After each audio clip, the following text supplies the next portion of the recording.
The Projection Booth podcast is sponsored by Scarecrow Video. Try out Scarecrow's rent-by-mail service. Choose from over 150,000 films and get Blu-rays, 4Ks, and DVDs delivered directly to your door. Visit scarecrow.com today.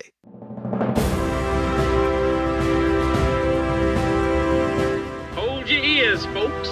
It's showtime. People pay good money to see this movie. When they go out to a theater, they want cold sodas, hot popcorn, and no monsters in the projection booth. Everyone pretend podcasting isn't boring. Turn it off.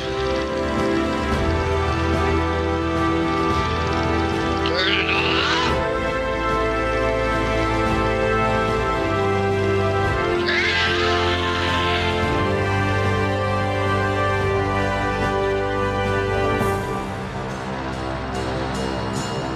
Where is the Prince of Wales? We do not know, my lord. Inquire at London, amongst the taverns, for there they say he daily does frequent, with unrestrained loose companions. Oh, bastard son of a king. That villainous, abominable misleader of youth! Sweet Jack Falstaff, kind Jack Falstaff, true Jack Falstaff, valiant Jack Falstaff. Thou art going to the wars, and whether I shall ever see thee again or not, there's nobody cares.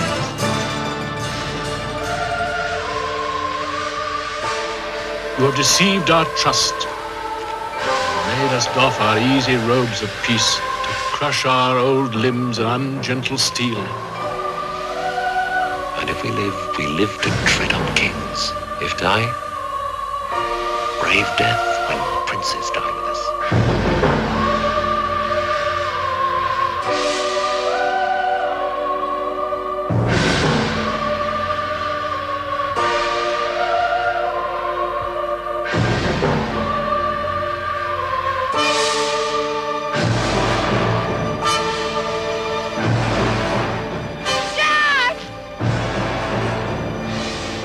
Speak to me, my heart.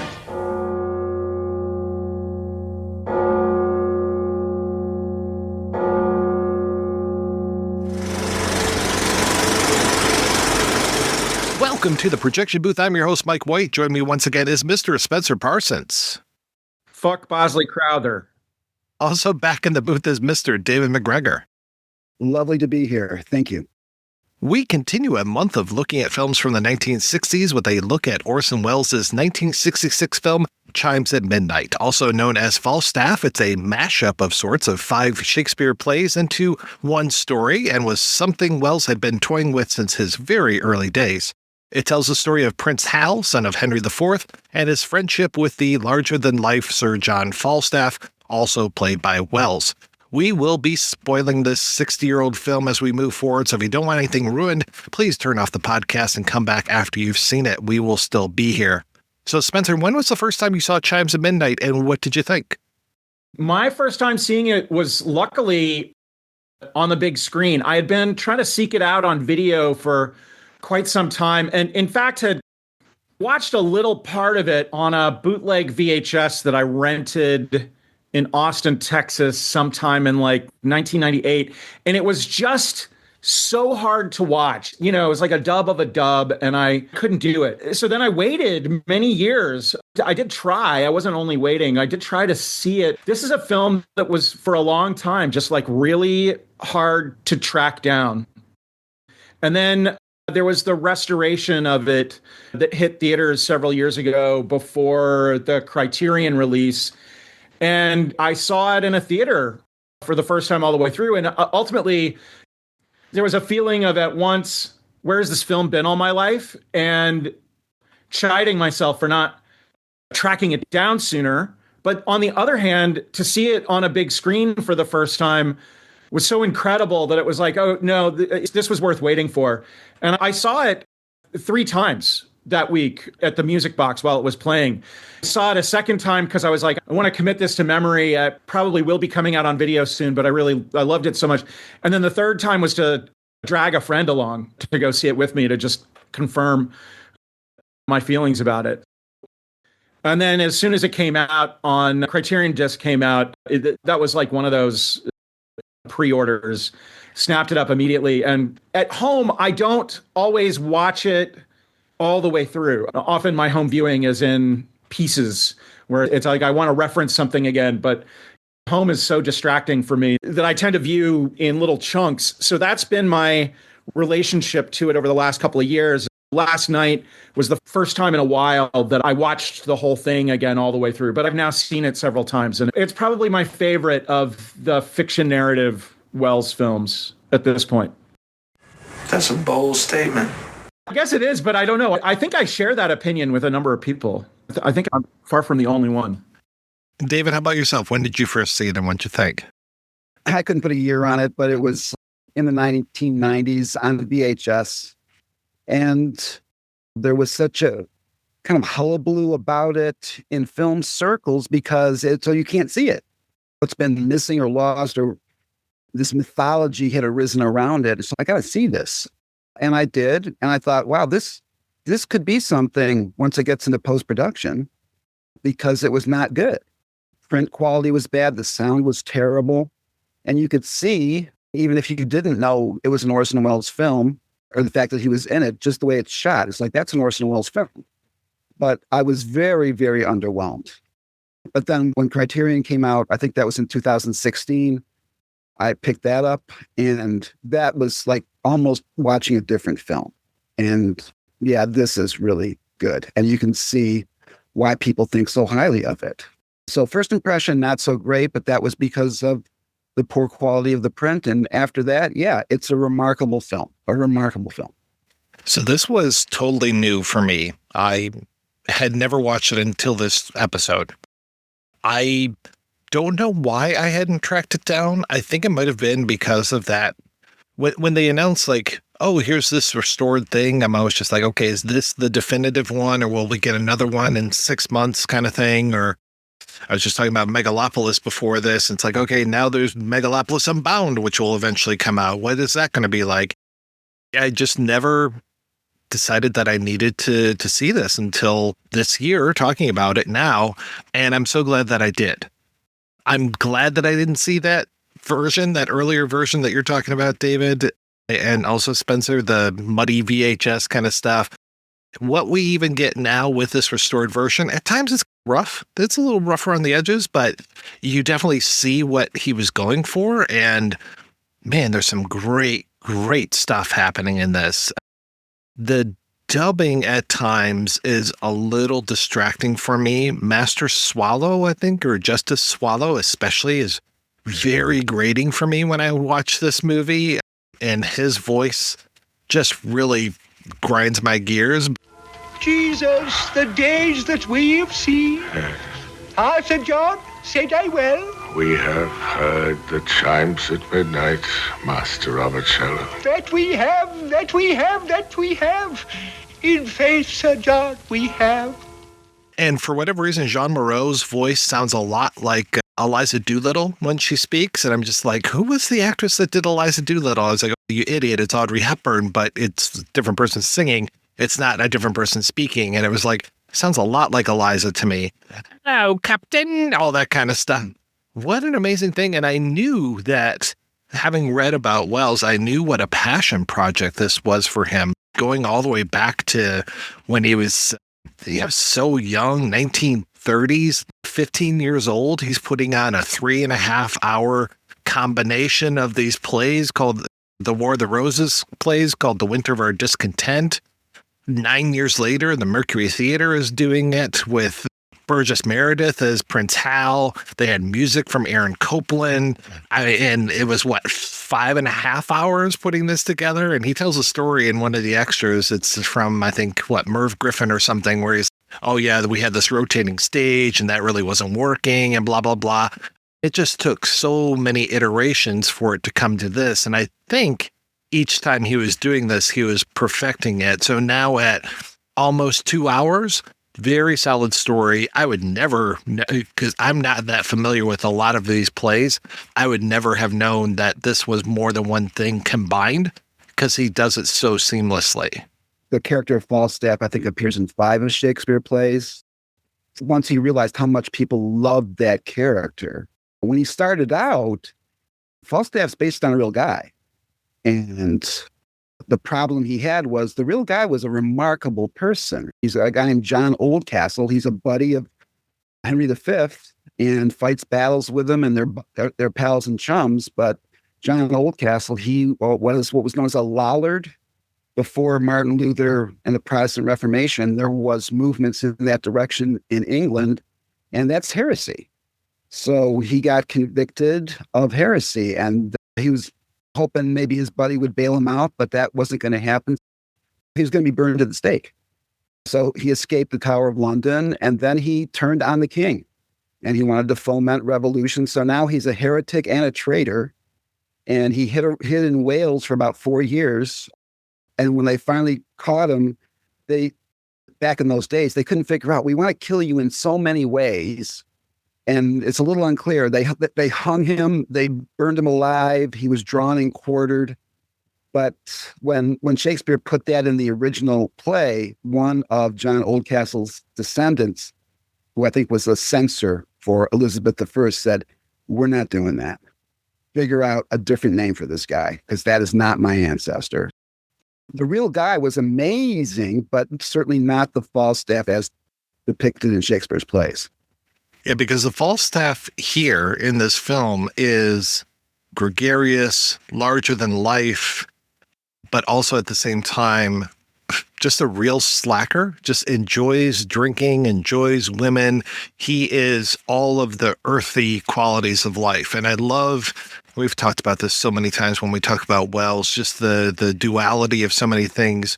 And in this movie, you've got Prince Hal in the middle, and then you've got Falstaff, his friend, who is this really good and bad influence at the same time on Prince Hal. And then you've got his father, Henry IV, played by John Gielgud, and just the stark difference. He is so about the politics. He is so about keeping his power. He is so cold, and just like the difference even between the castle that Henry IV lives in, the cold, austere, you can see the breath coming out of him when he's talking at times. Those long banners that they have that makes everything look so tall and gaunt, and even just Gielgud himself, compared with the roundness of Wells and the earthiness of the tavern that he holds court in, and just how much of a stark difference there is between these two things. And Hal, to me, is taking the best of both worlds.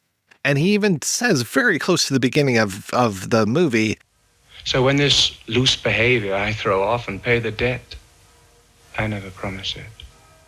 My reformation, glittering o'er my fault, shall show more goodly and attract more eye than that which hath no foil to set it off. I'll so offend to make offensive skill, redeeming time when men think least I will. Eventually, I'm going to have to reject you. It's pretty outright when he says, at some point, I'm going to cast off all of this stuff that I'm doing with you, and I'm going to assume this throne, and it's going to be a whole different thing. And I like that he puts that out there, because it's basically a ticking clock that they put in this movie, where it's at some point, Hal's going to betray you. And just this idea of betrayal, especially amongst friends, is such a thing that Wells would talk about a lot in his films. And then this idea of father figures. We think about like Citizen Kane even, and just the different father figures, like the Thatcher character, and just how he's rejected, and also the friendship between Jedediah and Kane, and how that goes back and forth. He definitely has his themes, and they play out so well with this film. I would weave into those themes something that runs throughout for Wells additionally, which is obviously related to those, but authority. It synthesizes a lot of the notions of authority that run through Amberson's Citizen Kane, obviously, The Trial, War of the Worlds, for that matter.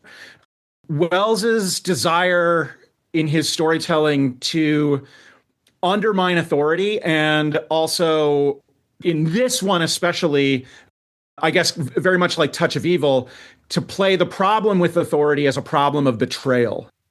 That the authority figures betray the purpose of their own authority at some point, and that we have Hal at once betraying Falstaff, but this is also a larger betrayal of the people, I think, in the way that this works. I don't think that's necessarily Shakespeare's point, because Shakespeare is building up to Henry V, which is providing a very different kind of picture of authority that has a lot to do with Hal being both of the people and of royalty, and that's part of what makes him such a good leader in Henry V. But this, we're cutting off before that point.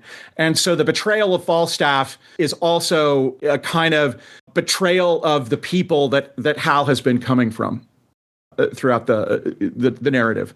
And that threat that he's eventually going to cast all this off, it's not just Falstaff. He's casting off the common people within Welles's version of the story.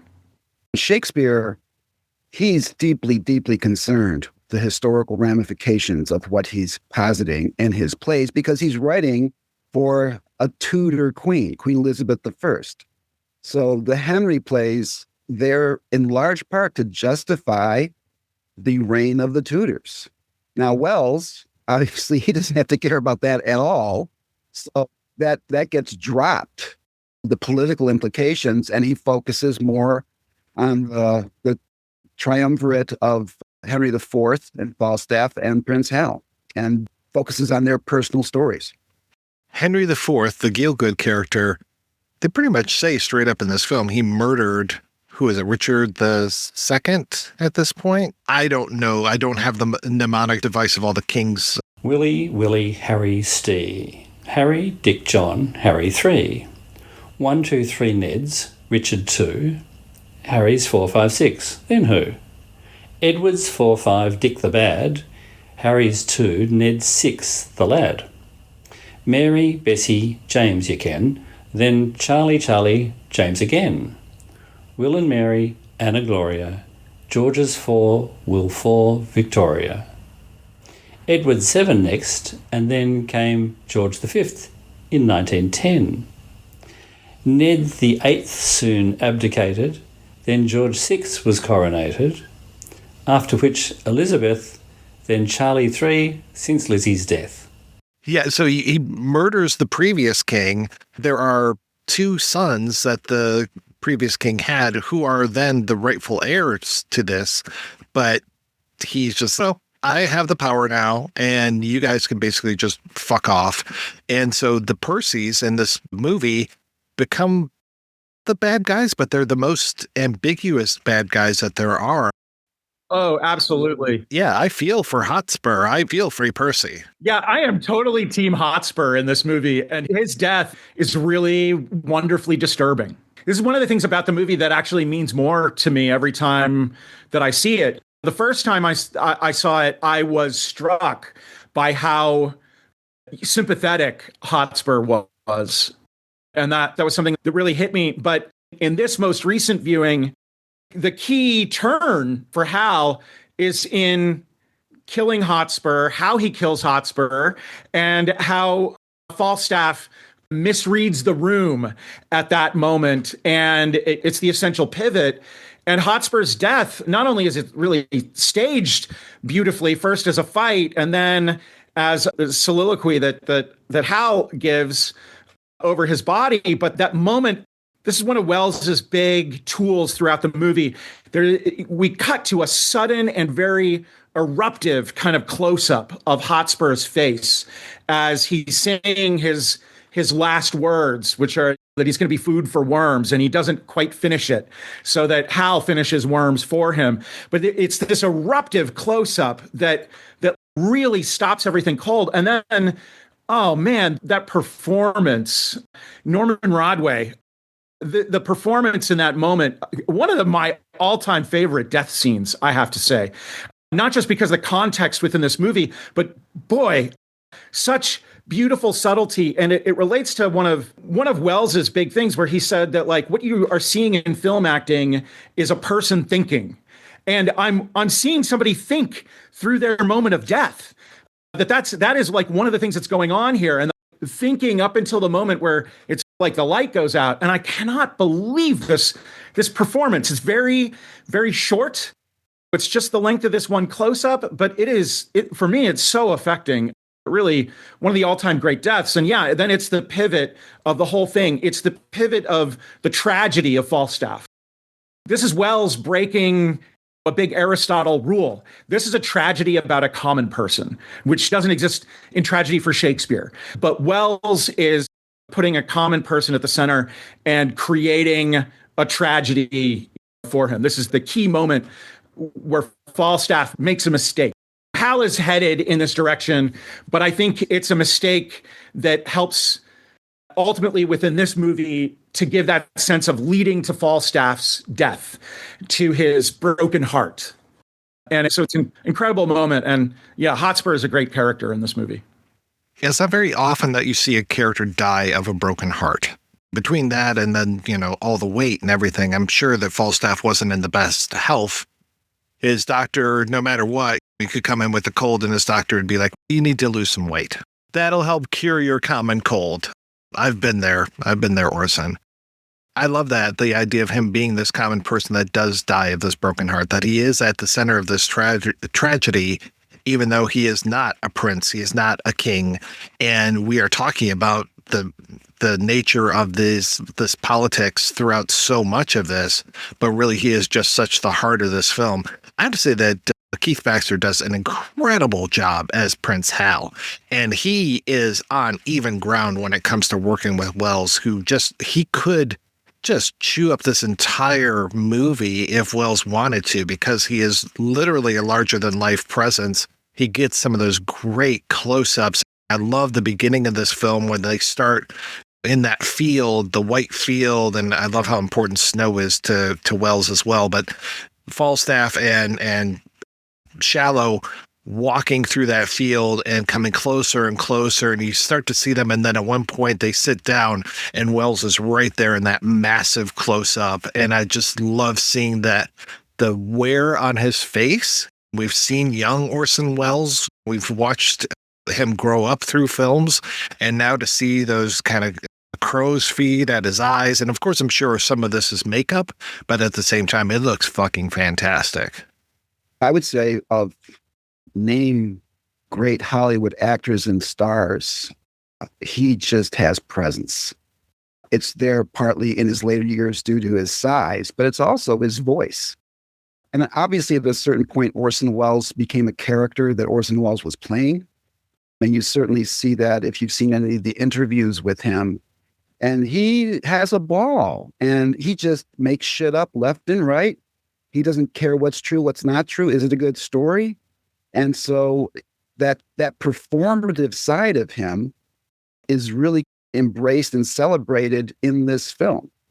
The way that he characterizes Falstaff, who is, again, an entertainer. He wants to make people happy. And that's what Orson Welles wants too. In the film of Citizen Kane, the character Kane at one point says, I think it will be fun to run a newspaper. And from then on, you realize for Orson Welles, I think it will be fun to make a movie.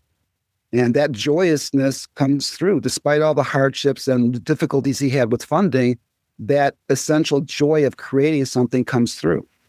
For him, it became almost a sickness. When Welles started off as a child, obviously acting appealed to him very early on. Writing was there, the stage was there, the radio was there. But then once he gets out to Hollywood and makes Kane, I don't think he could do anything else. It feels, yes, of course, he was working on other projects here and there, but for the most part, they all had to do with visual entertainment, and just that became his life's work. I don't think he was happy unless he was making a movie or talking about making a movie. And this is such pure movie. That's one of the things about all of his Shakespeares are very cinematic, and quite frankly, much more cinematic than a lot of the other Shakespeare adaptations at the time. An obvious thing, I think, to compare Chimes at Midnight with is the Henry V by Olivier, and also Olivier's Richard III, his Hamlet as well. those movies have moving cameras and stuff, but on a certain level, they really remain a kind of filmed theater.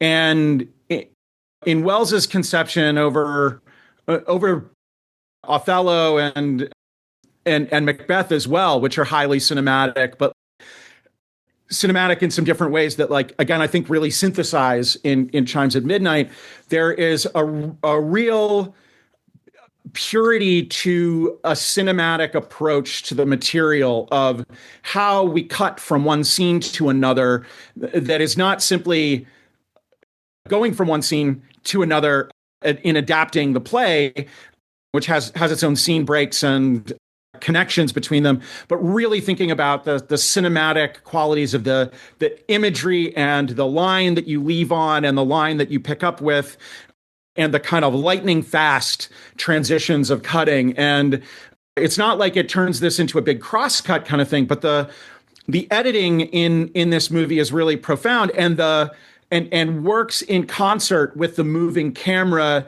not simply to create, for instance, like beautiful long takes where everybody can act and act and act. And this movie has some really remarkable long takes, but it also then has like remarkable, beautiful fast cutting in which the cuts are eruptions and comments upon previous stuff. That the editing is really propelling things forward. And this is an extremely fast approach to the material a lot of the time.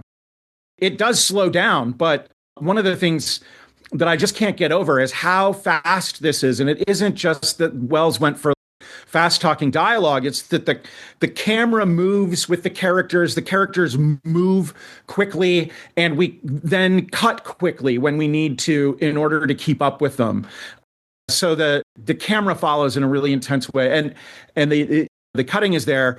And so ultimately, this is a very purely cinematic approach to the material with lots of attention to contrasts, visual contrasts of the castle versus the inn, and the way that people are shot in the castle versus the inn, and the way that the castle is shot in a way that is extremely abstract. So they're shooting in a real castle, but Welles is choosing angles and a way of working with that castle not to use its realism. He's using its shapes and its graphic quality and creating, like beautiful lighting that creates shafts of light across the space.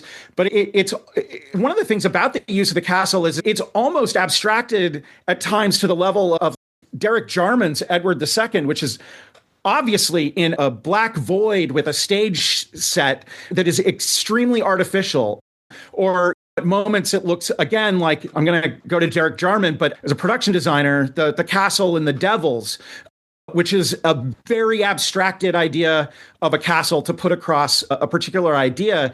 And the inn, while it doesn't have a lot of decoration and furniture and whatnot, it has a character as an actual real place. And the angles that Welles favors when we're in that place following the action are very much at the eye level of characters. Whereas in the castle, we get mostly low angles, but also high angles looking down upon the action that are really suggesting these power relationships, and then also abstracting the power relationships and abstracting the space itself to emphasize lines more than stones and grit.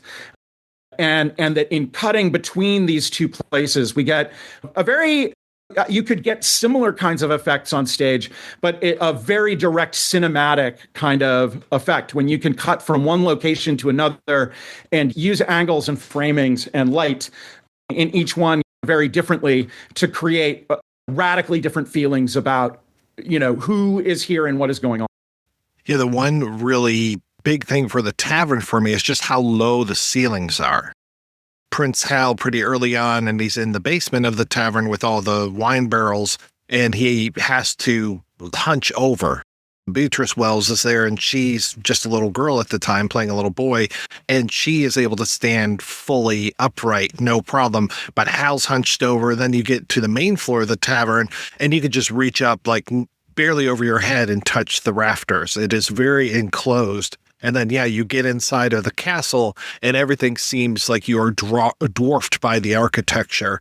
And I love that there's one shot where they come out, Hal and Falstaff come out of the inn, and you see the castle in the background, and you see the kind of the stone shapes going along the sides of the castle, and they're almost mocked by the shapes of the fence that's outside of the Boar's Head Tavern, where they all have these little points the fencing does. And it's, this is my castle, Falstaff's castle versus the Henry IV's castle versus the royal castle, and which one would you rather be at, Hal? I know which one I'd rather be at. Well, I think from even Citizen Kane, one of the most remarkable things about that when people saw it was, geez, there's an awful lot of ceilings. I'm not used to seeing ceilings in films, and there's a practical reason for it, because that's where you have lights and microphones. But he liked that look, and he clearly, especially in the Boar's Head Inn, he brought that back, that kind of low ceiling, and it magnifies the characters within that particular space. So the fact that he came back to that. Let me add one thing really quickly, just because I'm a playwright who's not dead yet, and I've adapted some of my plays into films. That's one of the things that really interests me when I watch films like this. It's a play, but how do we reimagine it as a film? And how do we keep to the story and the characters, but how can we best exploit the cinematic possibilities here? And this film does a great job of it.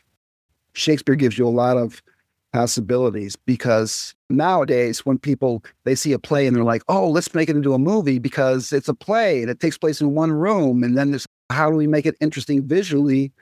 In terms of that, this, I would say, of any of the Shakespeare-based films I've seen, it makes the most of the cinematic possibilities. It really does. And on a really low budget. So it's interesting, too, because some of the strategies that he uses are thematic, like the low angles in the castle versus the eye-level angles in the Boar's Head Tavern. But then this pays off for him on the battlefield, where he can create shots that are low angle, where he only needs a couple of people and some of those spears in the background and some smoke in order to create a continuity with the material that also has lots of extras. So there's like a beautiful practicality that also goes in with keeping it really cinematic. And Mike, to your point early on, you talked a little bit about some of the rough edges of this film, but I will take the rough edges of Chimes at Midnight to the perfections of a whole pile of other movies. The rough edges here are wielded in ways that are, for me, so much more full and imaginative and like part of a coherent vision than a lot of other movies that like use their money to create a smooth and hygienic tone and surface. This also is great in terms of the tone, because these are taken from the history plays, which have different kinds of tonal variations than like the tragedies or the comedies, for instance. But in taking from all these different plays, we get some really radical shifts in the tone, especially early on, that are actually setting us up really nicely for the final. I don't know.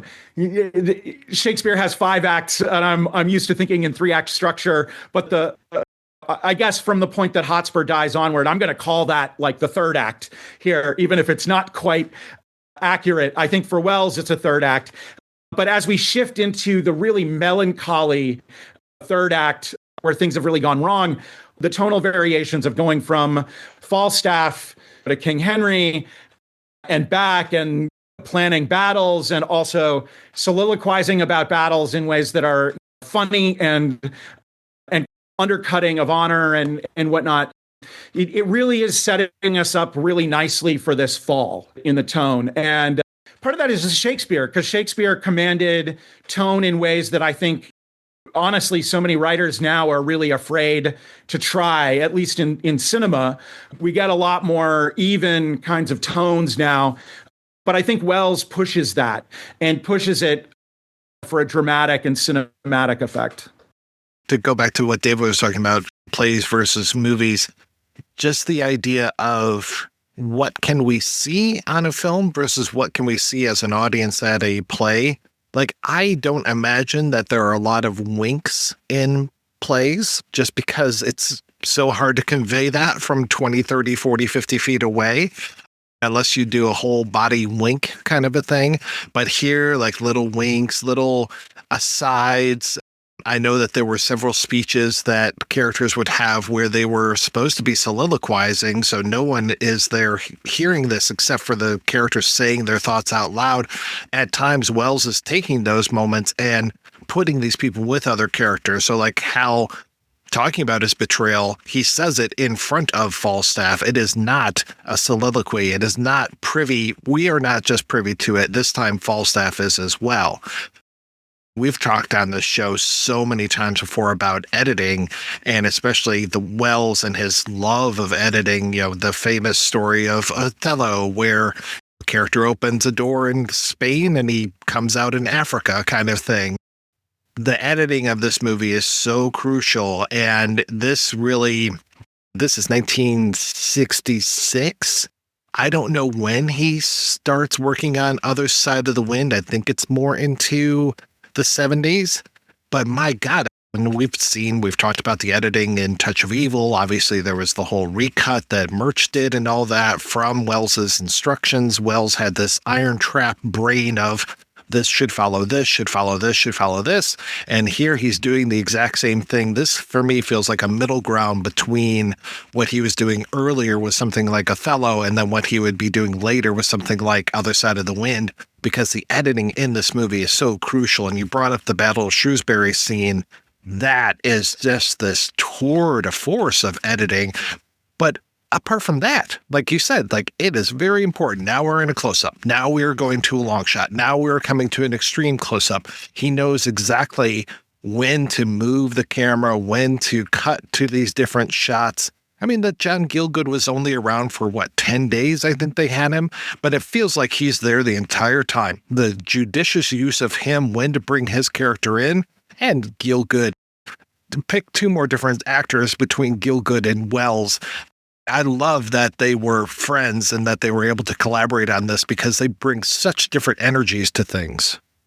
That's an interesting thing about this. This is it reminds me a lot of Red River in presenting radically different acting styles in a way that ultimately is thematically satisfying. I think Welles goes even farther with it in having these dueling father figures in it. And one is Gielgud, who is playing high Shakespeare and doing it so well. And every word is understandable, but he is also he is that tradition of Shakespeare. And then Welles is playing this on a level of, it's certainly not method acting, but his Falstaff is a regular guy in this movie, and a regular guy who happens to be very big because that's Welles. But the performance is very grounded and in the moment and constantly reactive in ways that are extremely contemporary, which I think is an interesting thing given the like nostalgic quality of Falstaff representing an idea of merry old England, a falling kind of thing, but nevertheless, this performance is more contemporary and of its moment than the performance of Henry IV by Gielgud, which is tremendous. Which that is the performance that's more of the past in both cinematic and stage terms of the time.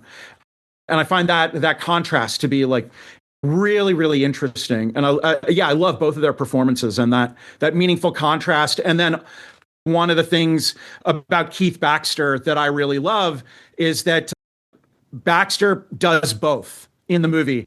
And you can watch the shifts take place where he goes from being completely lived in and knockabout and at Welles's level of living in front of the camera to icy cold and the traditional kinds of Shakespearean readings for tragic moment of betrayal by the end. And a real hats off to Baxter for threading that needle. Gielgud is clearly Royal Shakespeare Company. And yeah, I would agree. Wells is more in the direction of method acting. And what complicates it all is it's Shakespearean dialogue. And I'm not sophisticated enough that I can just read or listen to Shakespeare and understand it as cleanly and clearly as I would anything else. It's almost like a foreign language that I translate in my own head as I'm watching it. So I've got this weird little dichotomy, whereas I like Wells's delivery and the kind of the human quality that it has. But in a weird way, I appreciate the fact that I can understand everything Gielgud says, because it is so clipped and clean and well enunciated. So I like that contrast between the two a lot. Both of their voices are so musical and so engaging. Gielgud, I grew up with knowing Gielgud for one thing, Arthur. Arthur, yeah, I knew you were going to say it. It's interesting that the other thing I know him most from these days is Caligula. And we get a very similar scene in this to what we got in Caligula, with the whole idea of Tiberius dying and Caligula coming in and trying to take the crown. And we get a very similar thing in here, much less diabolical, but seeing that, oh, my father is dead, I'm going to put this crown upon my head, even though he doesn't necessarily know that his dad isn't dead yet. I'm not dead. But yeah, the musical quality of their voices, the whole idea of Henry IV always speaking in iambic pentameter, whereas Falstaff is always free verse. And yeah, like you said, that shift of the actual speaking voice of Hal from free verse into iambic pentameter, that he knows he can code switch, right? That's the term for it these days. He code switches into royalty. And he already knows, going back to what you were talking about earlier with the death of Hotspur, Hal already knows that Falstaff is a liar, that he makes up these stories. We have this robbery at the beginning of the film, and at first I was like, why is this robbery scene in here other than to just show them having a good time? 4 or 5 of them dress up as monks, and they ambush these people that are going through the forest, and then Hal and one of his buddies turn around and then ambush the ambushers.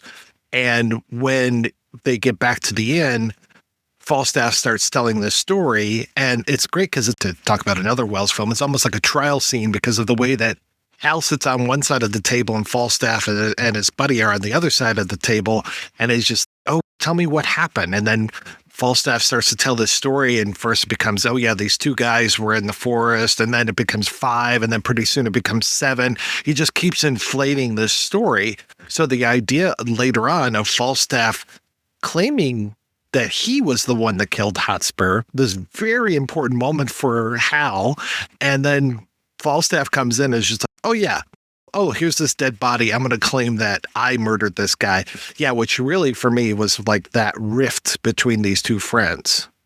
Yeah, it's a great moment. This also speaks this idea that Wells has, but that isn't precisely from the Shakespeare, that Falstaff is a kind of unquestionably good character where his flaws are interesting and fun flaws, but ultimately without great malice. And I think up to a point, the lie about killing Hotspur doesn't have a great deal of malice to it, but it's also a lie. And it's a lie that, without his understanding, has the effect of malice on Hal under the circumstances, which is really it's really interesting. And I think Wells can fight against Shakespeare all he wants, but Shakespeare has ultimately given him a more rounded and flawed character than I think he wants to create. And that's one of the wonderful tensions of the film. I think it's something that where I think if obviously Wells pulled together and redacted this script from multiple sources in a beautiful way, but on a certain level, he's not the writer. Shakespeare has written this material, and Wells has shaped it, but has not shaped it away completely from those Shakespearean intentions. And I think it's one of the things that makes the movie even richer is that Welles's intentions are not fully met, that the Shakespeare is still going to have a say in a moment like this.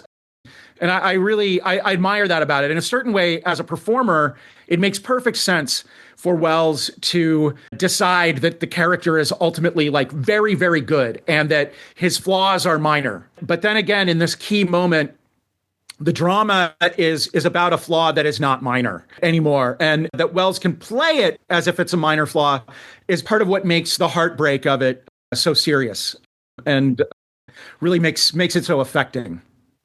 That's Welles. That's when he was doing his play version of this back in the 30s with Burgess Meredith. And they're like, oh, they had all kinds of issues. Why did they have issues?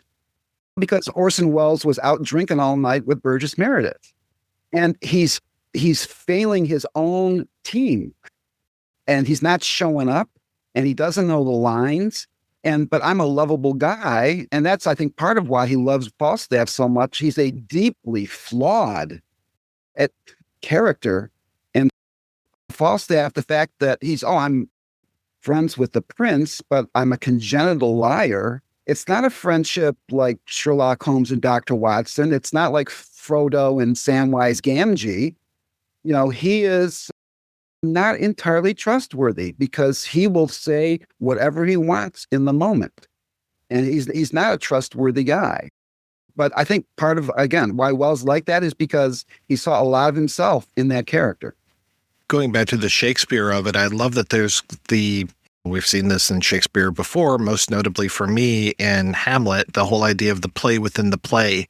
After this whole robbery thing, after this quote unquote trial that they have, they end up putting together like a little play scene inside of the inn.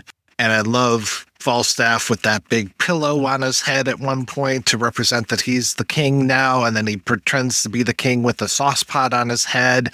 And everybody is there. All of the prostitutes in the inn are all lined up along the edges, along the rafters, and giving their applause. Margaret Rutherford is there in the front row kind of thing. And then we switch, and then suddenly Hal's the prince, and then Falstaff is the interlocutor, and it becomes this whole like insult fest for Falstaff. And we have that several times through the play where it's just like people insulting Falstaff repeatedly, especially around his weight and everything. He's kind of like if Cyrano de Bergerac was fat, instead of having a big nose, he would be very Falstaffian. Back to Keith Baxter's performance, his impersonation of Gielgud in that scene is phenomenal. It's just incredible and works so beautifully within the drama for him to impersonate, for Hal to impersonate his father, and for Keith Baxter, these two different levels, while we've also got to play within a play, impersonating Gielgud.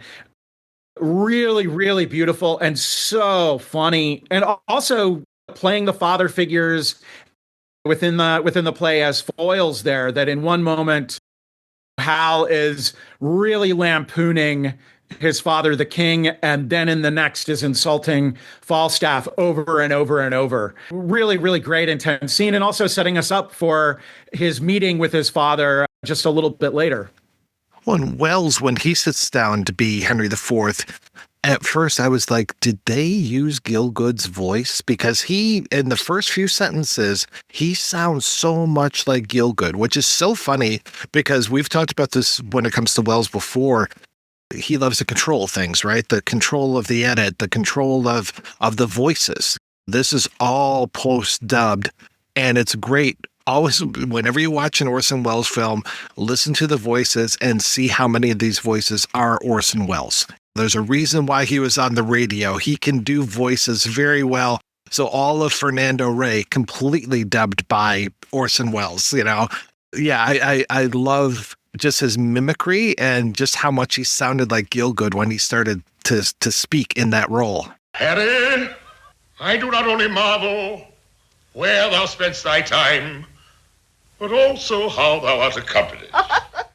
Welles tells the story of when he was the most in-demand voice actor in radio, that he literally hired an ambulance to get from studio to studio because he could then go through New York, sirens blaring, lights flashing, because there was nothing that said you had to actually be injured to be in an ambulance, but that was the only way he could make it from radio station to radio station to do all the voices that he was so superb at.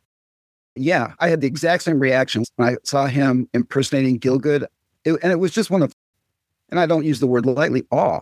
Holy shit, this guy's good. That's amazing that he can do that. Yeah, I love that part. But let me add this, just so we know what a horrible liar Welles was. Yeah, that whole ambulance story, I'm just like, that's a really good story. In terms of getting this film made. Oh, yes. As always, looking for money. He hooks up with this Spanish film producer, a guy named Emiliano Piedra. And Emiliano's like a little dodgy on the whole Shakespeare thing. So Orson Welles says, you know what? Same time we were making this movie, I'm going to make Treasure Island. How you like that? And the guy said, oh, then here's your money. He had no intention, zero of making Treasure Island. But in the moment, is he willing to tell you that to get what he wants? Absolutely he is. It's so unwise and such a Falstaffian kind of character flaw, but his intense suspicion in every situation of authority results repeatedly in creating his bad luck making movies. And this is one where ultimately he did get away with it, but on Mr. Arkadin, on Ambersons, when he's dealing with Harry Cohn, on The Lady from Shanghai, his total disrespect for authority going into making a movie, just, you're here to give me money so that I can make this. You're here to give me resources so I can make this, and I don't give a shit about you.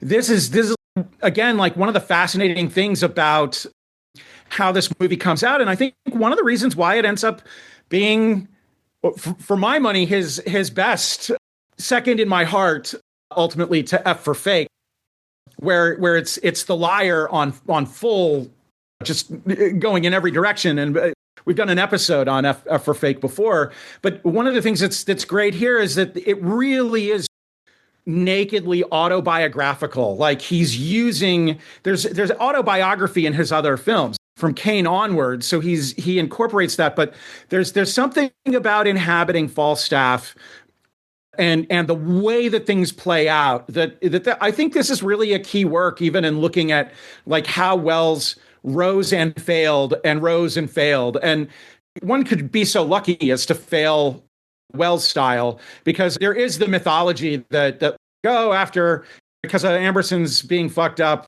then there's no real career anymore. And people still seem to believe this, even though the work is now available. And it's just so clear that that's absolutely not true.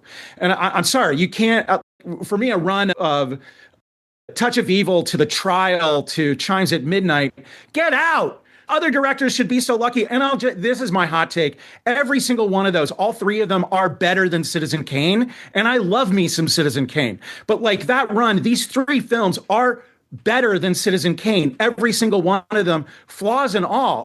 I won't hear an argument about it. I'll just think you're dumb if you try to tell me that Citizen Kane is better.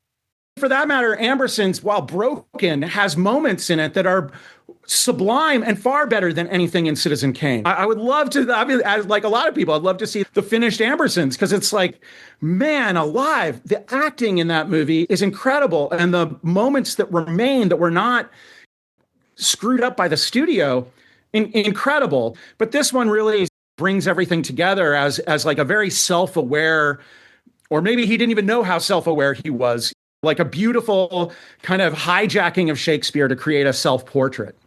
Spencer, you need to work on having stronger opinions. Yeah, really. So wishy-washy. If Welles was around today, he would be diagnosed as what's known as ODD, oppositional defiance disorder. Yes, absolutely. He did the best he could while pissing everybody else off. We talked about how far this story goes back to the 1930s and everything. 15-year-old Orson Welles, because that's what you do when you're 15. You're just like, you know what? There's this character through all of these plays, and I really want to just combine all these plays into one big thing. Let's just do The War of the Roses as a stage production. That's what I remember doing when I was 15.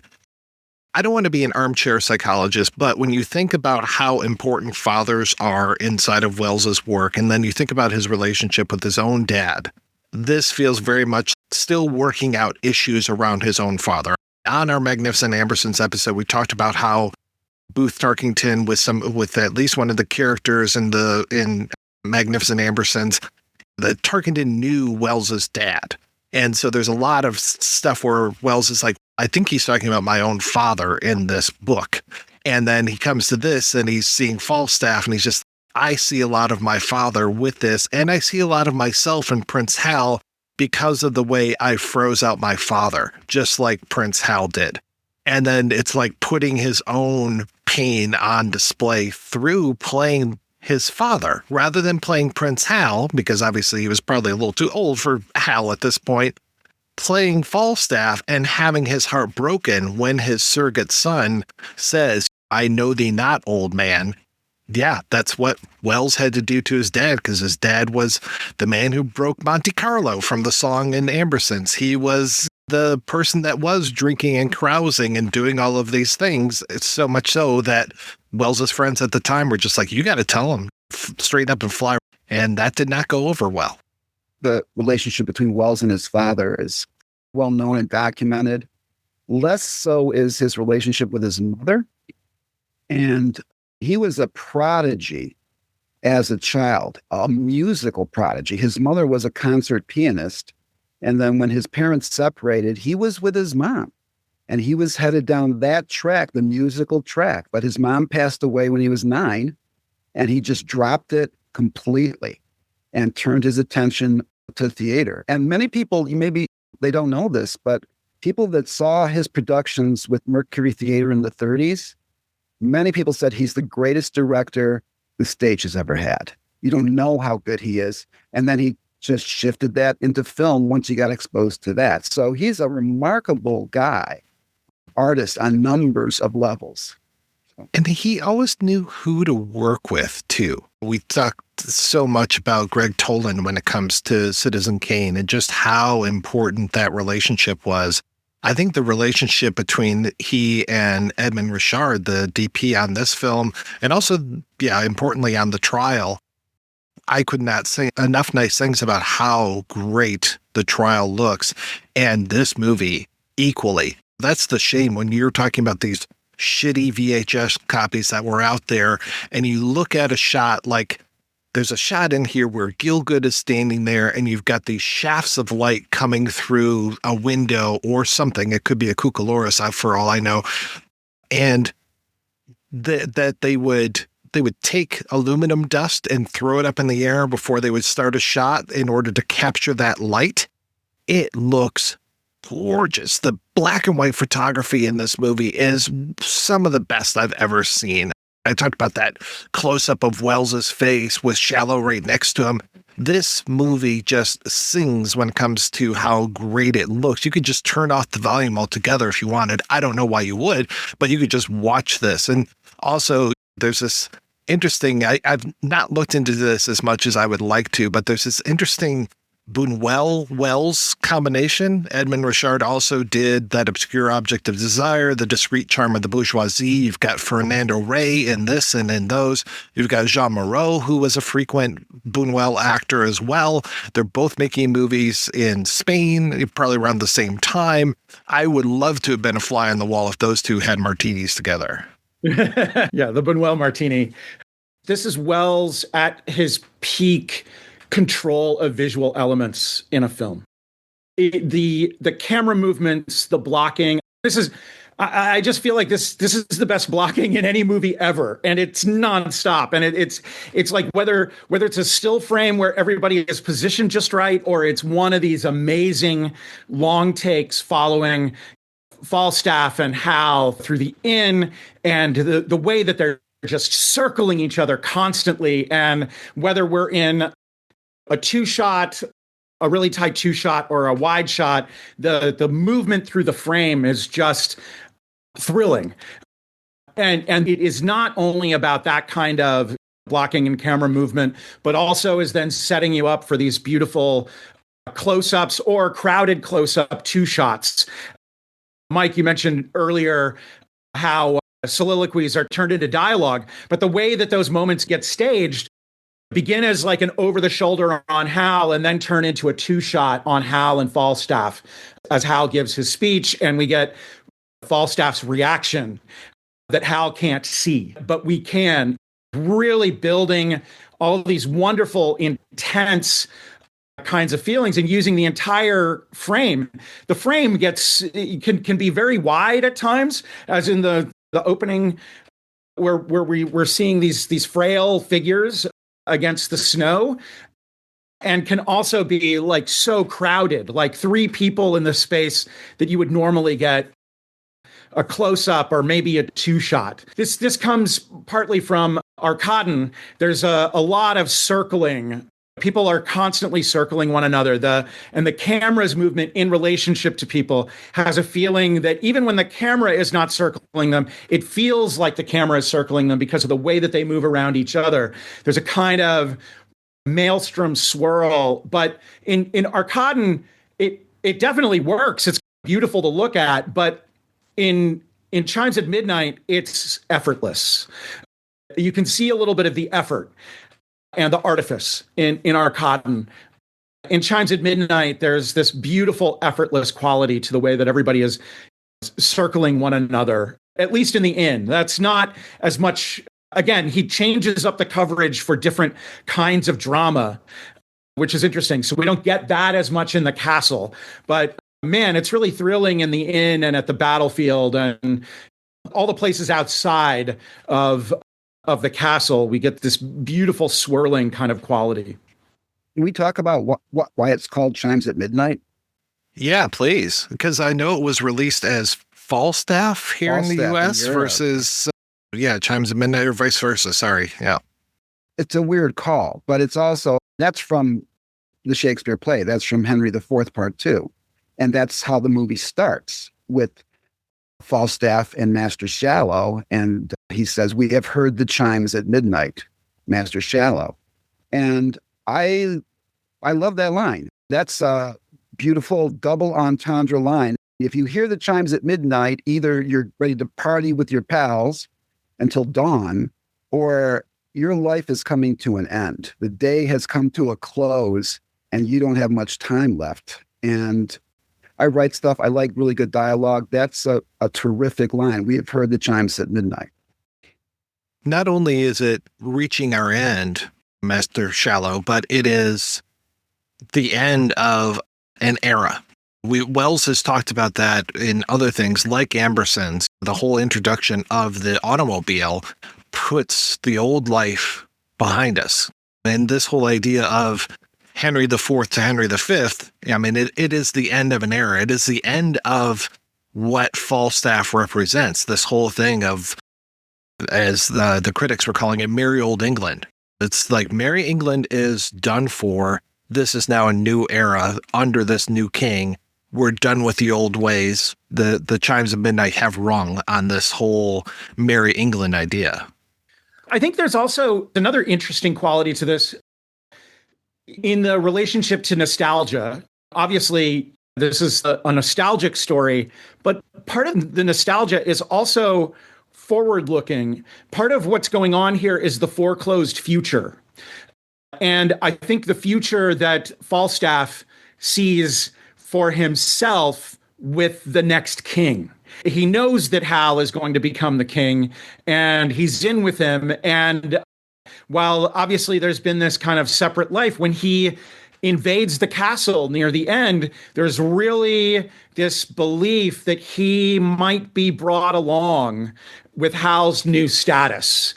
And I think this is a really important element of the story, is that the nostalgia is not only for the past, the nostalgia is also for a future that now is not going to happen. And it's for an imagined future. He has imagined things, and all those things that are imagined, very much like the memories of the things he's been through before, all what has come before is at an end, and the imagination of a future is at an end. And I find that to be a very unsettling quality to this as tragedy, and that's connected with heartbreak. I kept trying to think of another movie that I had seen where it was, hey, our friend is getting this new position, this new promotion, this rise up in the world. We're going to go with him on this thing and this whole, entourage type idea. And I finally remembered what it was I was trying to think of. It's when Tommy is getting made in Goodfellas. They're so happy. They're so excited for him. They can't go along with him. They have to get the phone call about what happened with Tommy's ceremony and everything. And yeah, talk about tragedy there with him getting shot in the back of the head. But this whole idea of, okay, great. Yeah, this is fantastic. Hal's now the king. We are made in the shade, man. We're going to start picking up all these great positions and stuff and just, get totally turned away and kicked out in the cold instead. When people talk about merry old England or are nostalgic for the past, that's usually complete and utter bullshit. Ask the original Falstaff, John Oldcastle, about the merry old England getting burned at the stake. Yeah, not so much. It's always better in hindsight. Now, currently, when people do that, they look back to the 1950s. Wasn't that a great... No. There's always this kind of nostalgia for one's youth. But in reality, a lot of times it's way, way darker than the nostalgic portrayal depicts. It reminds me as well of the moment in Touch of Evil when Marlene Dietrich says to Wells's character, "Honey, your future's all used up." That's a really interesting kind of thing that runs through these movies. The nostalgia is definitely there. Welles knows that the nostalgia is bullshit on a certain level. I think this idea of getting left behind has a lot to do with one's view of the future as well. And I think a view of the future is something that's important to think about in relation to these stories. And the future that he's not going to dramatize, but that is in the Shakespeare of Henry V, that also weighs on this. And I think about the battles, comparing, for instance, Olivier's rousing kind of battle in Henry V versus the battle in this movie, which is awful. And that emphasizes it's only because it's black and white that you can look at it and not think about it as gore, but there are moments of spraying blood coming out of wounds on soldiers. There's like spraying and dripping blood, and then they get covered in mud to a degree that also can be read as blood. And this is not the battle itself is not beautiful and heroic, and we're going to conquer the other side. And also, how much do we really, again, I'm on Team Hotspur. The idea of defeating his army under these conditions is ambiguous at best, but the battle itself is really nasty. And one of the things for me with this movie, and I don't know that it's a direct ripoff, but I get a little mad at the attribution of, it is an amazing battle in Saving Private Ryan, but I feel like in Chimes at Midnight, Welles does it first. And it's because the film is less well known, obviously, than Saving Private Ryan, that we don't talk about it in quite that way. And I have wondered at times, like, how much did Spielberg rip this off? Because the construction of it, the way that it works, how it really emphasizes the pain and the ugliness of the death of common people, so that this fight between different nobles can come out. Again, as much as I'm Team Hotspur, I'm way more Team Soldier. And the build up to this with Falstaff trying to pull together a bunch of these poor motley folks to go into battle so that he can contribute to this like war effort. It's kind of like, oh my God, fuck off. This is ugly. This is really terrible. And I love that Welles plays this in that way. And with Olivier's Henry V in recent memory as a kind of propaganda film, and no question that Britain needed to go into World War II against the Nazis. That's not my argument, but Henry V served as a kind of propaganda film at the time to really rally people as the English against the Germans. And to see this kind of battle in this setting with these characters as a very anti-propagandistic depiction of war, that's another element that I find that where Wells is really deeply questioning authority. And at the time that this comes out, the Vietnam War is starting to heat up. And this is like a lot of anti-war movies to compare with Saving Private Ryan. Ultimately, Saving Private Ryan opens with a kind of sequence where you can be horrified and feel like it's anti-war, but the trajectory of the movie is to absolutely make you root for our brave soldiers. And truly anti-war movies are rare because they tend on some level to build up the experience, at least as a thrill, even when it's supposed to be terrible. And this is one where, sending the main character hiding out to not be in the battle and then see the ugliness of this battle. Yes, also thrillingly shot and cut, but for all those thrills, it's ultimately deeply ugly. And then we treat Hotspur's body as a kind of scalp or talisman that can just be traded. It's a trophy that can be traded from one person to another. Among our protagonists, this is a really deeply ugly picture of warfare that is not making the warring authorities really look particularly good. In a movie that is very much about what it is to assume authority, and where the future for Shakespeare's Prince Hal this is the great king.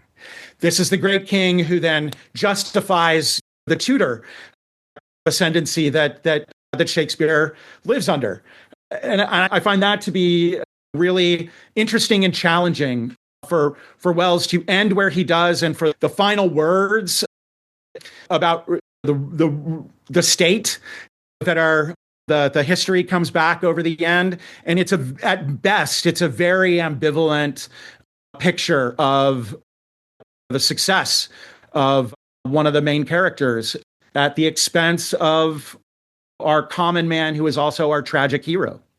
If Shakespeare's not your thing, and a movie with a bunch of dead actors is not your thing, if black and white films are not your thing, you should check this out just for the Battle of Shrewsbury scene.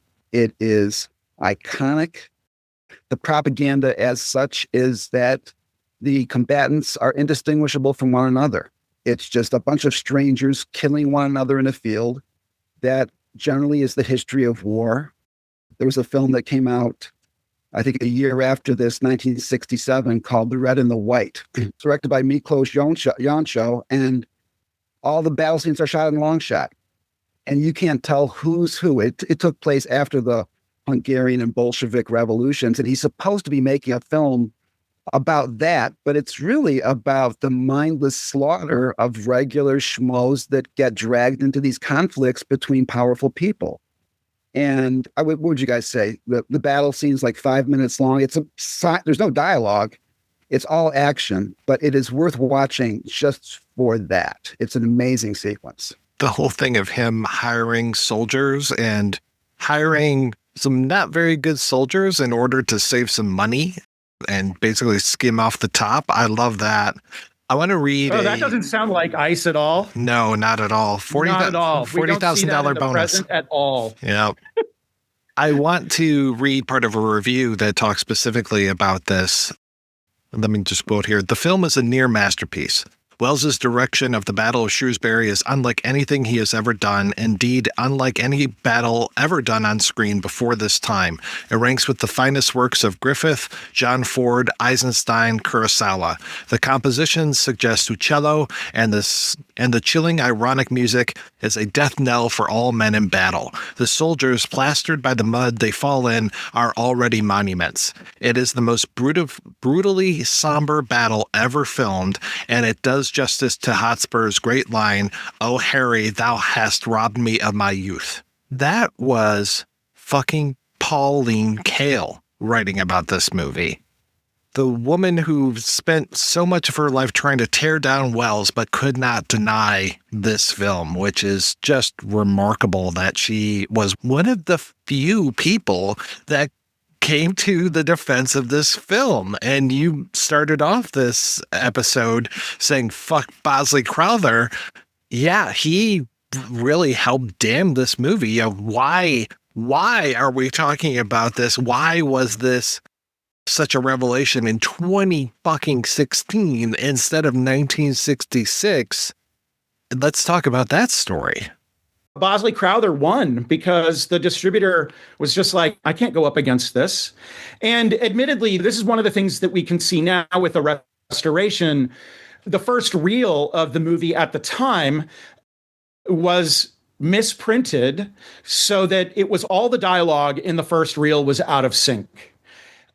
And especially for an American audience, dialogue that was already going to be somewhat out of sync because of the way that Welles worked, having a first reel that was totally out of sync this was genuinely a real deal breaker at the time. And that's one of the things that the restoration has corrected is, and that's a thing where I have my questions about past restorations of Welles' work. Obviously, there was that restoration of Othello that was really problematic, but this is one where it's, no, we're correcting something that they didn't have money to correct at the time. They could not reprint that first reel and all the reels to go out for distribution initially. But man, Bosley Crowther really tanked, at least per the decisions of the distributor after that in response, really tanked the prospects of this film being known for so many years. Well, for the sake of clarity to all of our beloved listeners, there did exist an era in which critics mattered. That has passed. And I think they're listening to, what are these clowns talking about? Who gives a rat's ass what a critic says? But in both theater and film, there's stories, legendary stories of playwrights, their plays opening on Broadway. They're walking the streets till 4 a.m, waiting for the morning edition to come out because it will make or break the play. And if that sounds ridiculous, fair enough. But that was the reality of it. And a guy like Bosley Crowther, yeah, he could tank a film. And it seems pathetic in retrospect. But now I've read, like in the past few months, the New York Times has a new film critic or theater critic, or the New Yorker does. And people on the East Coast, maybe there's a handful, give a rat's ass. No one else does.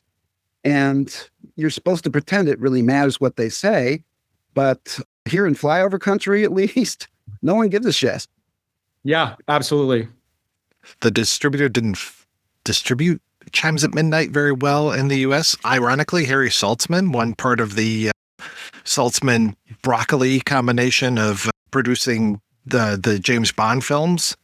I was very shocked to see Saltzman's name on this. And yeah, this is a film that exists as opposed to a lot of Welles's other films that we have yet to ever see.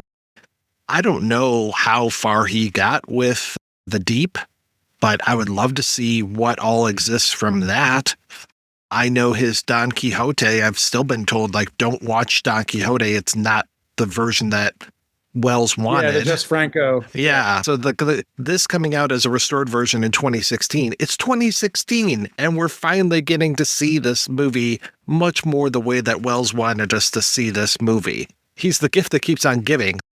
Then a few years ago, we had Other Side of the Wind finally, and then hopefully we'll have some of these other films that eventually show up that they found. What was the one that he made?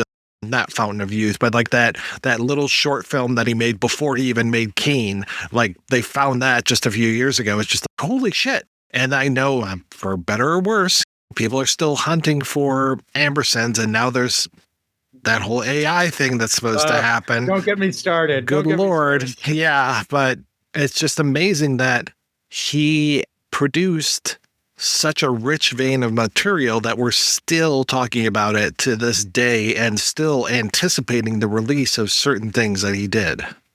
We're not even getting a release of that Hopper Welles movie that was put together. He didn't edit it. It was just from footage that they found while working on Other Side of the Wind, which still doesn't have a disc release, which is a real scandal, I think.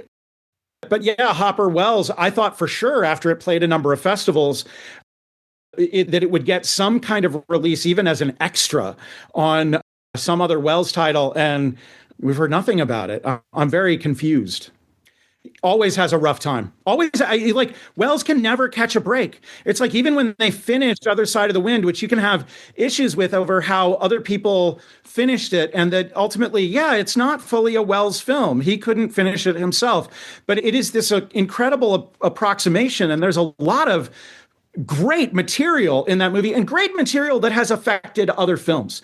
The Oya Kodar seduction of the Bob Random in the front seat of that car scene has literally affected other films. It is influential now because it finally is out there. So regardless of Wells finishing it, that film, just for that scene, but I think for other things that are going on, and it is already out there in a way that is affecting other movies, but Wells somehow cannot catch a break. The Criterion Collection, which has the exclusive rights to Other Side of the Wind, is not releasing it on disc because the guy in charge of Criterion doesn't like it very much and has decided that they'll never put it out on disc. And so that's what's holding it up. At least this is what Jonathan Rosenbaum told me. And I tend to believe him on this because he worked on the whole thing. And it's also kind of shitty because the promise to people who helped crowdfund the finishing of Other Side of the Wind, the promise was that they were going to get a disc. And none of those people have ever gotten a disc because of the way that Netflix took it over and then handed it to Criterion. And so even the people that helped to crowdfund the completion of that movie have not received it. And Rosenbaum, who I think is totally right about this, because I have seen the uncut Wells's original version of the Oya Kodar Bob Random seduction scene in the front seat of that car. The one that's in the finished version of Other Side of the Wind is not complete. And I've seen the original version, and I'm sorry, guys, why are you cutting? What are you doing here? This scene is so thrilling. I'm sorry, it does not create a pacing problem for this movie. It's not the live or die kind of thing. It's just this thinking about everything as totally a commercial product that has to be brought to heel.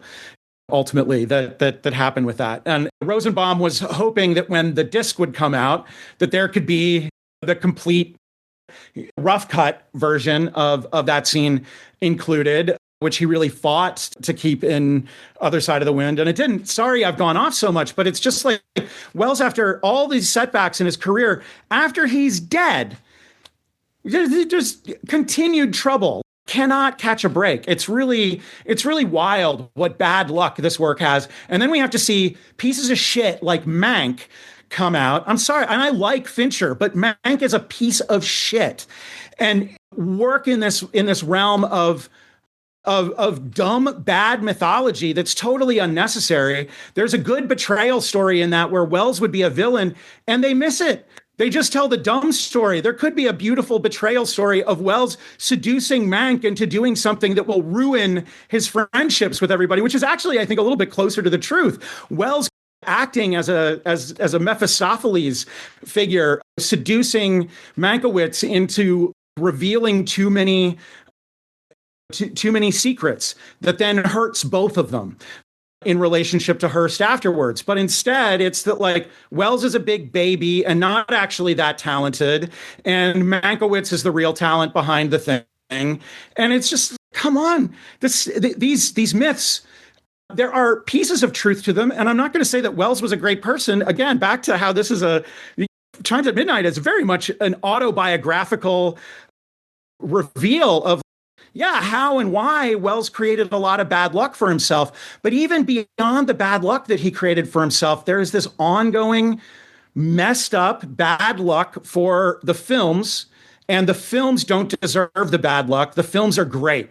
You can denounce Wells all day for whatever crimes you choose from his biography, which, come on, there are many other filmmakers who are acclaimed and great who did similar or worse kinds of things, but the work itself deserves attention, and we've got more out there than ever, and yet there are still problems.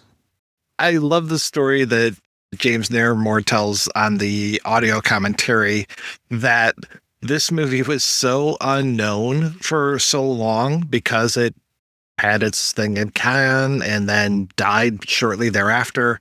He tells a story about how Charlton Heston came to Welles and was just like, listen, we're doing this whole thing about Henry IV, and you are going to be Falstaff. This will be fantastic. I know you've always wanted to play this character, and this is after Chimes at Midnight. And Welles is just, yeah, a little too late on that one. It happened again with Immortal Story, too.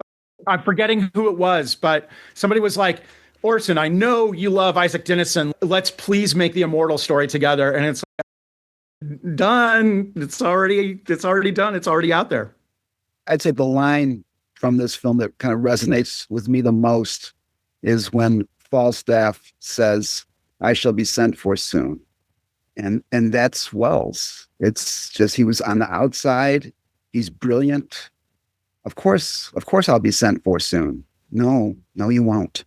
Yeah, it's a very poignant line. This is an interesting thing, and I guess this is like one of my own ways of looking at both Welles and also some currents in film history. And it comes from, this idea actually came from, of all things, Vice magazine making fun of Welles. They included that Paul Masson video in like a lineup of outsider artwork that's available on YouTube. And they were being mean, but they were also exactly right. Welles ultimately is an outsider artist, not simply an independent, but within the normative, he started as an insider, but he ended up as a total outsider artist. And I think Cassavetes is very similar in being an outsider artist who, because of the nature of film at the time, you had to be an insider artist to become an outsider artist. And I think this is a serious way of looking at things. And a big part of it is economic. The economies of filmmaking are really brutal. And so to treat filmmaking totally as artwork in and of itself becomes almost an outsider artist move, because so much of what's necessary is the financing, playing nice with the financiers, making sure that everything goes well. And that's something that Welles was never able to do. And really treating this art form as an art form is to, if you're not careful, is to become an outsider artist. And that is also part of how there are techniques in these films that are not quite avant-garde exactly, but are outside of what is normative in narrative cinema. You know, I believe there are moments in Chimes at Midnight, but for instance, in Othello, when he reached the point that he's having to like push the camera along in front of him and creating this like crazy stuttered sequence where he knows that the camera is going to be so shaky that he's going to have to figure out a way to cut it, and that he's thinking of it thematically as being a seizure for Othello, is really thinking outside the box, not just in terms of this is the only way that I can get it made, but also aesthetically just throwing out all the normative filmmaking rules to come up with solutions to problems. And I think we see some of that in the great battle scene. In order to capture it, there are things that he does that are pretty wild and then edited together in such a way. This is pre Bonnie and Clyde and Arthur Penn shooting the end sequence where they get shot in so many different frame speeds. But Welles is shooting in a number of different frame speeds throughout this sequence to manage the ebb and flow of the battle. And there are some points in it where, because he goes with an undercranked fast motion frame speed, it can almost look silly for a moment, but he cuts it just at the moment where, instead of looking silly, it's surreal and strange. And I think also anticipates that Saving Private Ryan use of the shutter, super fast shutter that looks, where we see every grain of sand popping up into the frame and giving a stuttered, it's still 24 frames per second. It's not a different frame speed. It's not undercranked, but it has this stuttered, intense quality because the shutter is at an angle that captures the light much more briefly and thus can expose things like flying blood and flying sand in a way that is different. Welles really is pulling a lot of interesting fast ones in his work. And I think part of that is, as bad as the situations could be with his financiers, in the making of the films at various points, he just had freedom to do things that probably, if he had been working with the studio, would have never possibly been on the table. People would have looked at the dailies and said, "No, Orson, you're reshooting that. That's crazy," as happened on The Lady from Shanghai with Harry Cohn. Wells once said, "I started at the top, and I've been working my way down ever since." And then F for Fake, my favorite of all of them. This is from scraps of somebody else's documentary that then he hijacks and shoots all of these sequences with himself swanning around in a cape and a hat and at once looking really ridiculous, playing the figure of Orson Welles. That's actually remarkably like the figure that ends up showing up in The Man Who Saw Tomorrow and The Late Great Planet Earth. These like really low end kind of conspiratorial documentaries that he ended up in later. In a weird way, he did the more intense and beautiful version of that in himself in F for Fake. And he cobbles it all together with all these pieces of little things that he shot, little things from a hijacked documentary, and is then ultimately forging a great big lie and revealing that it's a lie while throwing down for the art of art forgery by the end. He's on this path to the bottom that, I don't know, for me is the top. I'll take that bottom to a lot of tops in cinema history. I love Ralph Richardson as the narrator. And he's a guy, another Shakespearean actor. And I'm really appreciative of, especially compared with Gielgud and Orson Welles in the same film, they're three of the great voices out there in cinematic history. He gets short shrift in this film, but he does a great job with it. And I just want to acknowledge that. Ralph did a great job. Well, and it's another one of the voices of authority that undercuts and then also is undercut in the shape of the whole film. So absolutely a great choice there. But across the cast, we've talked a lot about Keith Baxter, but if we're going to talk about actors here for just a moment in a movie full of amazing performances, back to Hotspur, I think Norman Rodway is really, really incredible here. A performance that's also has a number of different kinds of notes to it. Really, really fun and also resentful, commanding. He's introduced as a bit more of a villain, but then that next scene that opens with him in the tub, and then he's going around just wearing towels and is even naked at one point in the sequence, having this kind of beautiful love scene with his wife, and also getting ready to really go up against the king and do battle. This is a really incredible performance, and I think really, really goes toward the authority issues throughout. I definitely agree that his performance is fantastic. I kept thinking, where do I know this guy from? And I had to go look at his filmography. It's Mother Night, the Keith Gordon film. He is in that as Werner North at Noth, and he's fantastic in that. Like every time I've seen this guy, which hasn't been a lot, he knocks it out of the park, and he's so good in this. I think we could add, to the extent that anything he says is true or reliable. Wells was asked, like I think in the 1980s, 82 maybe, interview, what's your favorite picture? And Chimes at Midnight was what he said. He was famous for saying one thing one day, or I saw one interview with him and someone said, you said this. And he said, was it in French? Because I was just pretending I understood what was being asked. So he's just making stuff up all the time. For the record, at least once he said this, of all the films he made, this was his favorite picture.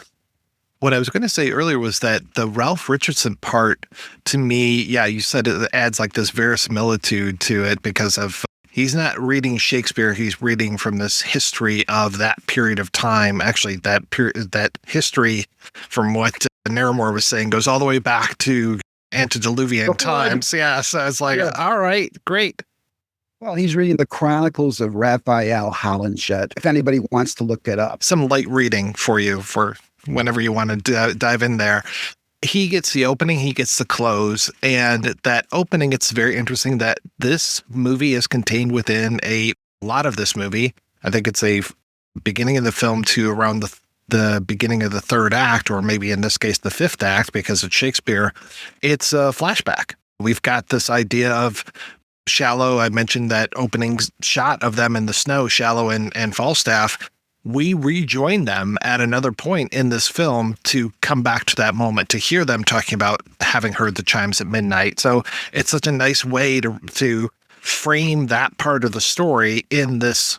We are recounting these are the happier times, and then we get to the sadder times when it comes to that post flashback point of the story.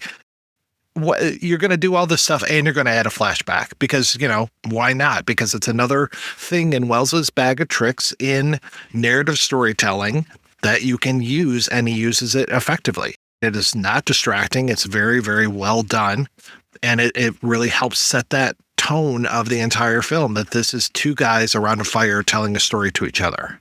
I'll also throw in some praise for Margaret Rutherford, and this is a thing with Welles generally. I love her performance as Mistress Quickly. She's such an incredible presence, and Welles really was very attuned to bringing older actors into his films and really giving them room to play. And she is just incredible and has such a wonderful face. Getting to play a role that could be traditionally cast younger, but she brings such amazing presence to Mistress Quickly. And also the place of children throughout the movie is interesting too. There's just the one little role for Beatrice Welles that we talked about a little bit earlier as a child within the movie. But there is the wonderful scene of the play within the play, where again, a kind of beautiful, radical thing to do is to have all these sex workers and children mixed together as the audience for this play, recreating that sense of like the groundlings at the Globe. The people from like the lower classes all being up close and being intensely involved with the performance, their responses being involved with the performance. And I think the inclusion of a number of children in that audience is a really beautiful move. And with an actress as old as Margaret Rutherford at the time playing Mistress Quickly, we really get this wide range of ages throughout the world and the story that I think is really, really important and a beautiful thing that Welles is bringing to the Shakespeare. I'm curious about the doll tear sheet role because it feels underbaked a little bit. You mentioned the Marlene Dietrich role in A Touch of Evil, and at first I thought the doll tear sheet was going to be like that, like his counsel, but her role is interesting to me. She's in and out, and she seems angry a lot of the times. I'm not sure I'm exactly picking up on everything that's going on between Doll Tearsheet and Falstaff in this film. So it's great to see Jean Moreau, and I love that Welles had this relationship with her that she was in all of these things, including The Deep, which we can't yet see. But it's great seeing her, but I would love to know a little bit more about her character. It seems as if the intent was for there to be more depth and more interaction with Falstaff, but that never transpires, and it just feels half a character almost.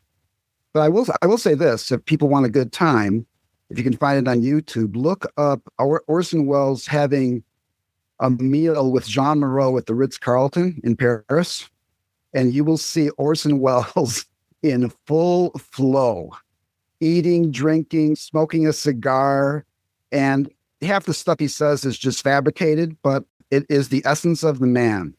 But back to the very famous Paul Masson wine thing, there's more to the story behind that. But I gotta say, again, to the anti-authoritarian character of Welles, doing a commercial and being that drunk, it's not just that he's slurring his speech or he's missing the lines or whatever. He is gone in that video. And no, I'm not going to say that it's art precisely or that it's some act of performance art or whatnot. I'm not going to try to take it to that level. But even the Paul Masson wine ad is remarkable as a fucked up performance. And again, relating to F for Fake or to this like conversation with Jean Moreau over some food, there's that wonderful bit in F for Fake where in the middle of telling a story, he says, please take this away and bring me the steak au poivre. It's one of my favorite moments in the movie. And it's his lust for life, his appetites, and again, very Falstaffian kind of thing.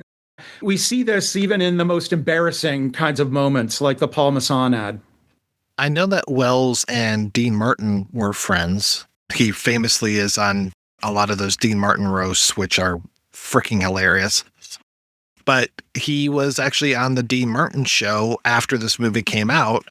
I think his show ran 67 to 68, and Welles was on the Dean Martin show doing a whole thing where he makes himself up as Falstaff and does a whole Falstaff speech. Where's that on the Criterion disc? I would love that to have been preserved for this release as well. Being a Dean Martin fan and being a Welles fan, it's such a great artifact. It's just, let's see more of this. What other things out there? You could probably do an entire documentary or an entire film of just appearances that Welles would do on other people's stuff. And just, he was everywhere for so long, like the era that I think the three of us grew up in. He was just this presence that would be every place. He would show up in the freaking Muppet movie. Me in 1979 or whenever the Muppet movie came out, I don't know necessarily who this guy is, other than maybe he's the guy on the wine commercials. That's it. But they knew what they were doing. To have Orson Welles as the head of a studio and deciding whether he's going to give the Muppets money or not, that's pretty radical to be like, okay, now you're in the position of authority. Now you're the one that's greenlighting these projects or not. I love it. You want a presence, hire Orson. They put him into Casino Royale as Le Chiffre, and it's just great. And he's mocking himself, and many people don't know that he was a big fan of magic.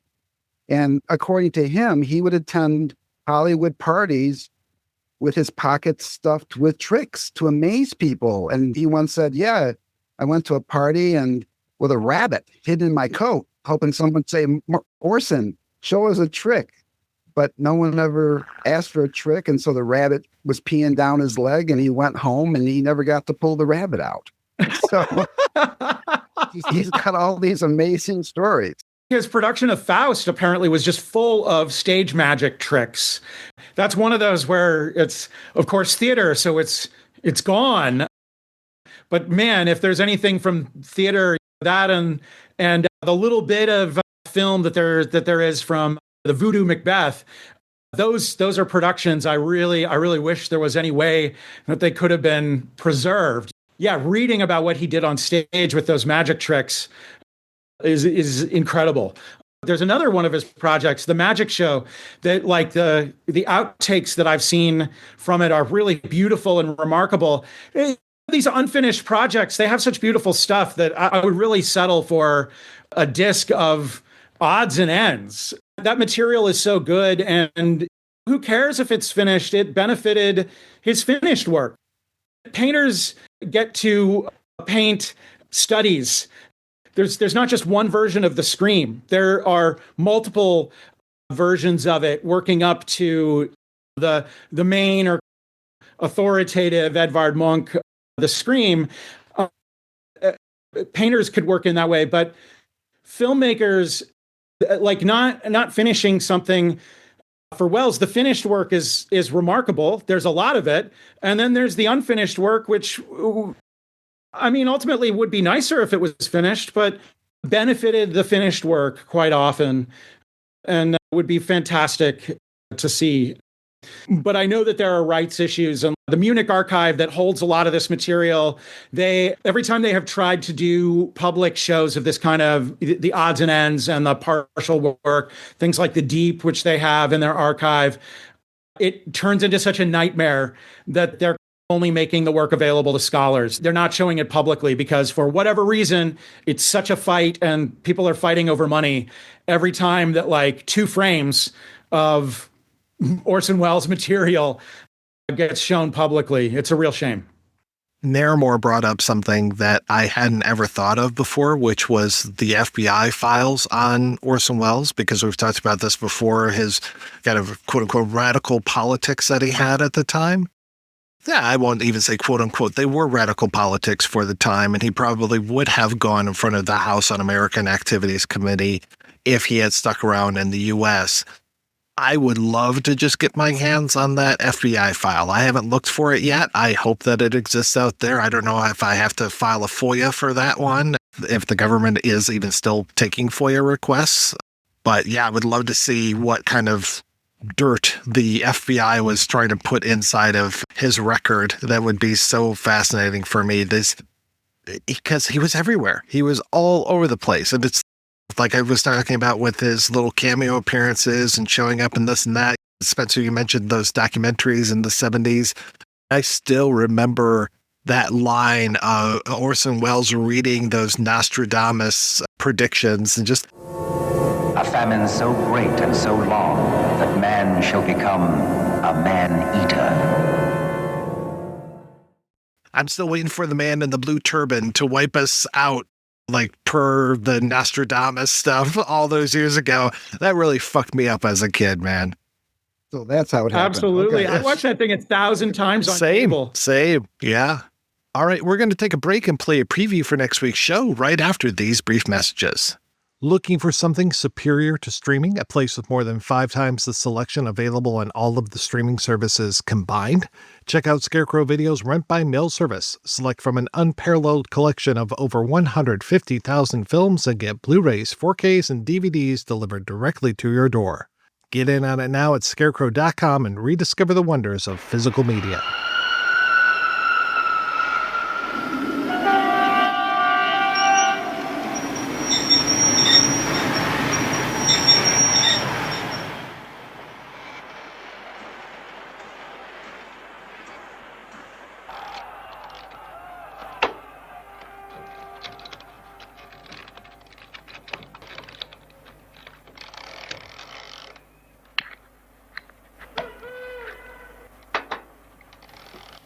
Hei, voi! Așteptați ceva mai încolo. Vă chem eu. Hai, mă! Mușcheală! Hai, hai, hai, hai!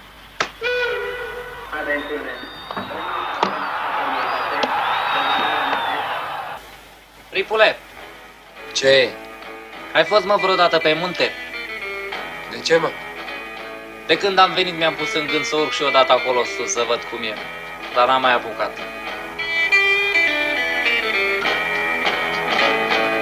Băi, băi, care-i sarcina noastră aici? Cazul nostru. Cum a fost toată chestia cu băutura, trebuie să-l arătăm. Să fie exact cum a fost. Numai că fii atent, auzi? Mie să nu-mi imiți, adică să te faci. Îmi spargi săfonul cu tot sufletul. Dar nici să nu urle ca nebun aici. Dar nici prea molati să nu fiți. Mie să-mi faci exact ca în viață. N-ai făcut ca în viață, mi-ai stricat pelicula. Să faci așa cum spunem noi.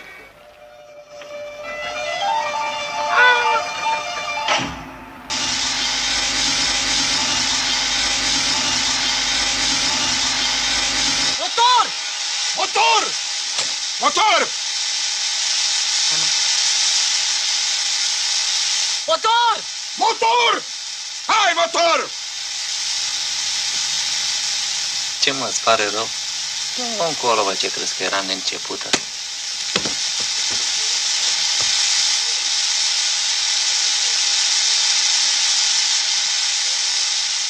That's right, we'll be back next week with a look at the Romanian film Reconstitutio. Criterion. We'll talk more about how to pronounce that, and we will talk more about the film, including Spencer will be on that episode. But until then, David and Spencer. I love that movie. I'm going to say definitely listen because that movie is great. You should know about it. You should seek it out. Definitely. And Spencer, what's the latest with you, sir? Making my way to the end of another school year, and it's intense. I'm teaching a class in weird horror right now, and it's the second time that I've taught it, and I've shaken everything up, and it might be as much work for me as it is for the students, and I'm starting to feel bad for them. So what is weird horror in your syllabus?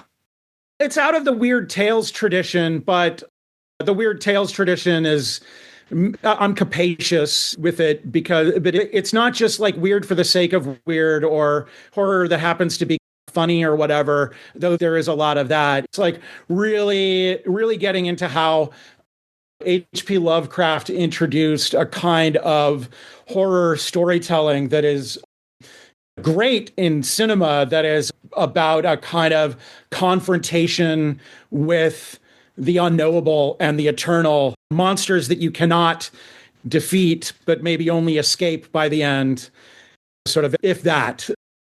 So that kind of tradition of horror in which we included Welles's radio broadcast last week. Neil Verma, one of my colleagues, who's an expert on Welles's radio era, visited my class, and we all listened to it in the dark, and I think it was challenging for my students to do that. Every time I hear it, I get more out of it. And that's a remarkable and, again, politically radical piece of work, which I'll just say very quickly in relationship to Chimes at Midnight, is a kind of radical view of authority and a radical view of war, where I think H.G. Wells meant this, but Orson Welles is doubling down on it. The way that it is, the war of the worlds is not between the aliens and humans. It's between aliens and the unthought of creatures, the bacteria on Earth. But then further than that, it really radically, almost like The Red and the White, introduces characters only to kill them for a good almost 45 minutes. And then the last 15 to 20 minutes comes back to a character who you thought was dead from the first act.